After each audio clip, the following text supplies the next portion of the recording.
बुधा।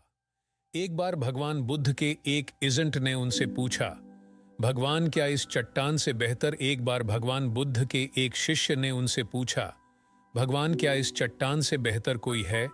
बुद्ध ने कहा, पत्थर से कई गुना शक्ति लोहे में होती है, इसलिए लोहा पत्थर को तोड़कर टुकड़े टुकड़े कर देता है। फिर शिष्य ने पूछा, लोहे से भी कोई चीज बेहतर होगी? बुद्ध ने पुनः कहा, क्यों नहीं, अग्नि है जो लोहे को गलाकर द्रव्य रूप में बना देती है। इस पर शिष्य ने कहा, क्या अग्नि की विकराल लपटों के सामने किसी की क्या चल सकती होगी? बुद्ध ने कहा, केवल जल है जो अग्नि को शीतल कर देता है। फिर शिष्य ने पूछा, फिर बुद्ध ने समझाया, ऐसा क्यों सोचते हो वत्स? इस संसार में एक से एक शक्तिशाली है। वायु का प्रवाह जल धारा की दिशा बदल देता है। संसार का प्रत्येक प्राणी वायु के महत्व को जानता है, क्योंकि इसके बिना जीवन का महत्व ही क्या है। जब वायु ही जीवन है, फिर इससे अधिक महत्वपूर्ण वस्तु के होने का प्रश्न ही नहीं उठता। शिष्य ने कहा। अब भगवान बुद्ध को हंसी आ गई।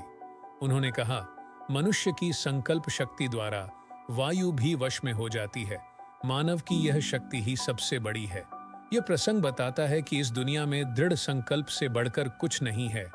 जल से टकराने की फिर किस में ताकत होगी है? बुद्ध ने कहा, पत्थर से कई गुना शक्ति लोहे में होती है, इसलिए लोहा पत्थर को तोड़कर टुकड़े टुकड़े कर देता है। फिर शिष्य ने पूछा, लोहे से भी कोई चीज बेहतर होगी? बुद्ध ने पुनः कहा, क्यों नहीं, अग्नि है जो लोहे को गलाकर द्रव्य रूप में बना देती है।